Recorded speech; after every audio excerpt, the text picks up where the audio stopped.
We begin with breaking news. Good afternoon, everybody, and thanks for joining us. I'm Sean Mooney. This afternoon, the FBI releasing new photos and video that is being shared around the world right now, showing a masked person with what appears to be a gun at Nancy Guthrie's home the night of her disappearance. And now they're asking the public to look closely and come forward immediately if they have any information to help in the case. Once again, we're bringing you team coverage with News 4 Tucson's Monica Garcia and Jacob Owens. First, let's get to Monica live from Nancy's house with the latest on the frantic search for Nancy. Monica, what do we know at this point about this new FBI recovered video and images? I mean, Sean, this is a major step in the investigation. I mean, clearly we're back out here standing in front of Nancy Guthrie's house, but we are getting a better picture of the moment someone walked up to her home. They stood in that arch doorway behind me, someone who clearly had an address, someone who clearly came with tools, and possibly the intent, it appears, of causing someone else harm. And that video is chilling. This is a piece of the puzzle investigators say they've been missing. Early in the investigation, the FBI and Pima County Sheriff's Department told us the cameras outside Nancy's house were not backed up to the cloud, that there was no subscription, leading us to believe there was no video, that it was lost. In the video, the person appears dressed in long sleeves, khaki pants. They have sneakers on, gloves, possibly wearing two sets of gloves, and is carrying a backpack. And at least one clip, investigators say a holstered gun is visible at the person's waist, and you can see the person walking up to the front archway. They're tampering with the doorbell camera, the Nest camera, first reaching towards the lens and then using nearby plants to block the camera's view, we believe. Investigators say the person keeps their head tilted downward as they move, possibly to avoid being identified. Okay, so many have been asking why it took 10 days for these images to be released. According to NBC News, it came with help from a private sector. That means possibly help from a tech company, possibly help from Nest. Investigators were able to recover footage using what they described as a back-end system. That's what they're calling it, a back-end system. And this is very helpful, obviously. Now investigators are urging business owners and homeowners, as they narrow down that time frame, to look closely at these images. I know that we showed you the video. Now we're showing you these still pictures, and hopefully you recognize this person. They say someone out there knows this person, and obviously the recognizable things, distinct items like that backpack, like that distinct jacket or hoodie that this person is wearing with those reflective patches. Officials say recovering the footage required assistance. So here we are now, and investigators say the process took time, but ultimately it did allow them to recover the images, right? Okay, it took time, but we got to see these images, and now we get sort of another piece in this puzzle, another tool for the community to really narrow down that time and figure out, hey, you know, maybe I can check my camera, maybe I can go back to that time and see if I recognize this person. Do I recognize the eye area of this person, distinct eyebrow? Okay, so there is a lot to say, and obviously they still have that $50,000 reward still being offered by the FBI. I have seen more investigators out here on the scene. They're back going door to door out here, possibly showing the community a better image, because with this now, guys, we now have that piece that we can grasp onto, right, to help in the search right here in our community.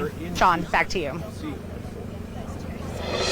All right, thank you, Monica. And of course, that video now being broadcast and shared around the world, and they're hoping that someone comes forward with information that is going to help break this case.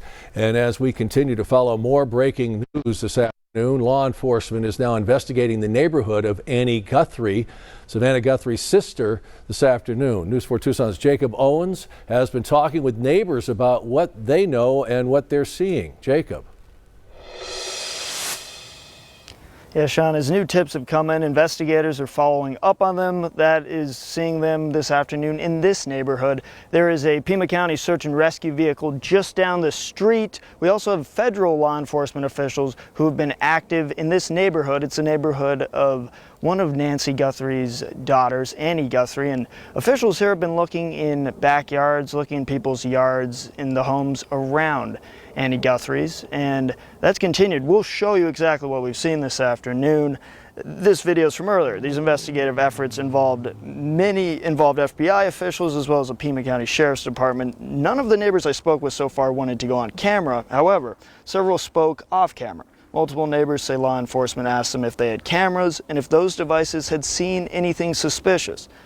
Those that live here also say law enforcement was just asking to look around.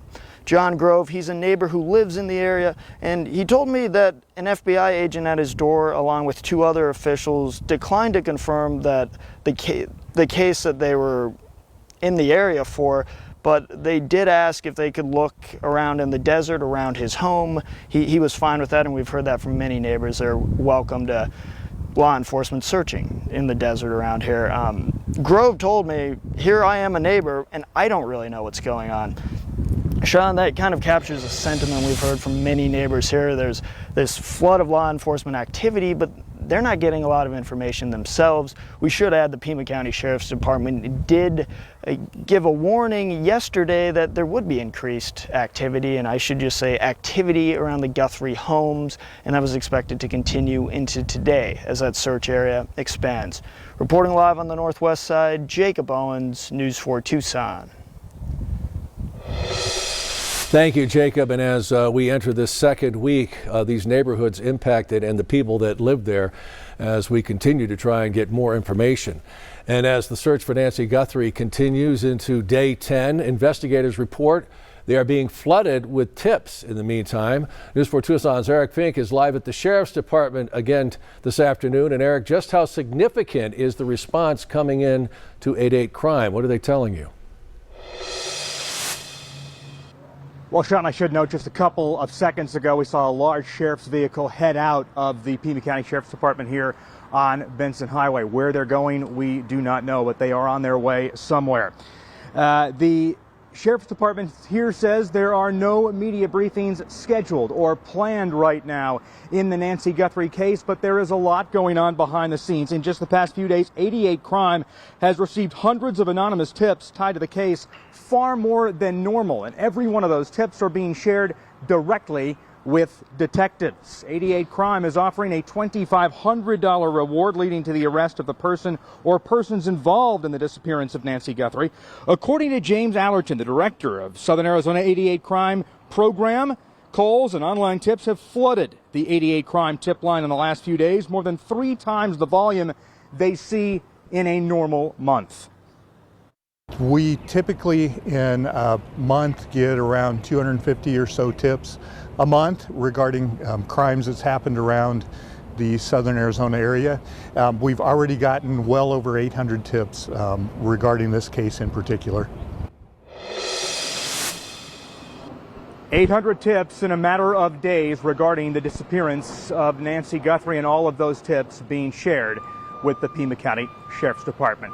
We're live this afternoon here on the south side at PCSD headquarters. I'm Eric Fink, News 4 Tucson.